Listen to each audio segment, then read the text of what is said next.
I taught the other day one of the most profound lessons about balance I think I've ever given, and today, you lucky devils, you're gonna get it for free.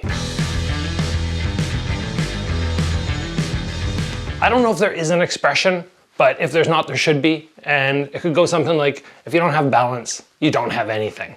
Like, that just makes perfect sense. If you go to throw a kick and you're off balance, it's no good. You might have the best kick in the world, but if you come back and you're off balance when you land, it's no good, because now defensively you're so compromised. How do we sort this out? One simple solution. That's gonna be hard to train, but very simple for me to deliver. But before that, I wanna let everybody know that I am running right now for only 2 weeks, probably less than 2 weeks now, limited edition fightwear is for sale. We are talking shorts, we're talking tank top, there's strike ready gear with Gabriel Varga on the back, me jumping in the air, throwing a flying knee. I scouted out for the best shorts, crazy quality, like awesome mesh down the side. We're gonna have the little strike ready logo, kind of that gladiator helmet all over the shorts and on the front. I'm so excited about these. They're gonna be shipping in December, but you can do the pre-order now. It's only pre-order and just for 2 weeks. Link down below. So back to balance. One of the main things that I note when I work with people is sometimes making corrections on kicks is very simple. To them, it's very hard. They've been kicking for years, and then I see them kick and I see them do something like this. And they don't know what's going wrong, and I'm like, well, your shoulder, it's turning instead of pulling. And then they do it, and all of a sudden, they think, oh, I'm the least flexible person in the world, and now they're kicking at head level. Solved like that.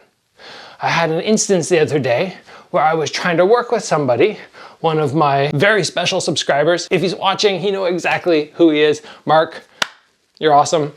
But we were talking about front kicks. We're making some small corrections, and something which I've drilled time and time again in my kids' class, but never really delivered to you guys, is this foot. This foot. So I had him throw a number of kicks, and I was noting that this foot, it wasn't like it was crazy out of the way. It wasn't like he was kicking and going like this. It was just one time it would land here, one time here, one time here, one time here.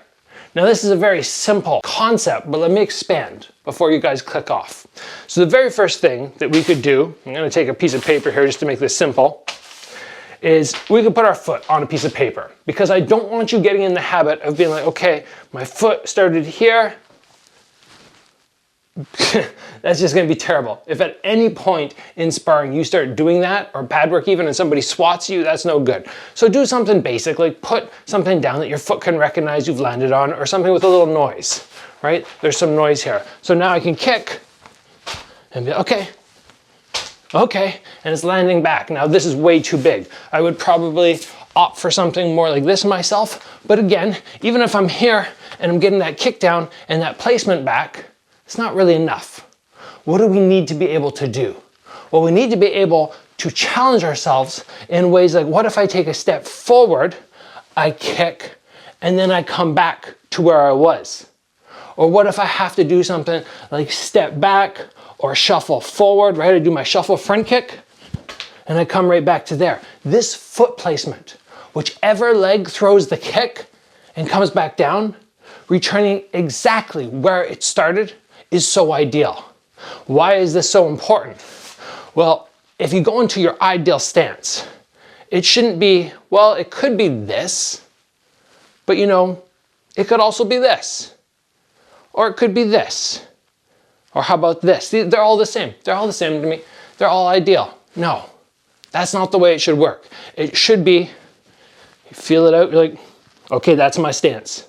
That's where I feel the most explosive, moving forward and backwards. That's where I feel like if somebody kicks me, I have the balance to block and stand my ground and not get shifted. This is where if somebody starts to push me backwards, I'm gonna be able to maintain my balance.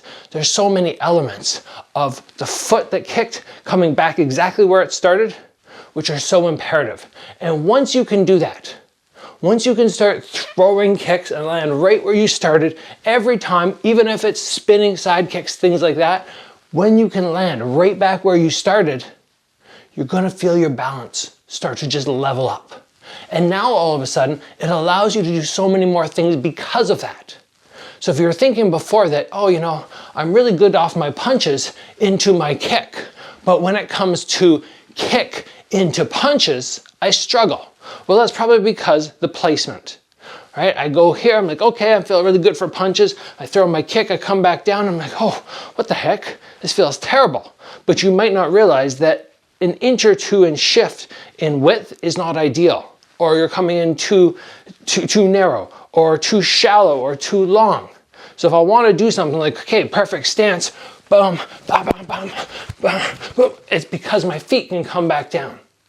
And we don't need to be like within a millimeter, but this general concept of finding something around this size and putting the ball of our foot or the flat of our foot on it, and now being able to come right back to where we started, that's about the size we're looking for. If your foot kind of comes from here to there, I don't see that being a massive deal.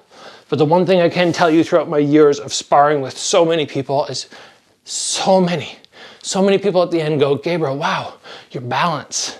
It's so hard to displace you. It's so hard to throw you to the ground. And I just kind of went, oh, thanks. And then I started realizing when I watched other students that they were having that inability to put their kicking leg back. And then I started going, I wonder if I'm good at that. And I would try all these things. I would try my spinning hook kicks, whoosh, come right back. I'd have something on the floor, like a little marker, maybe a little X with tape. Be like, I can get it back every time. I wonder if that is the reason. So I want you to play around with this. You can add this into your training. It doesn't even need to be slow.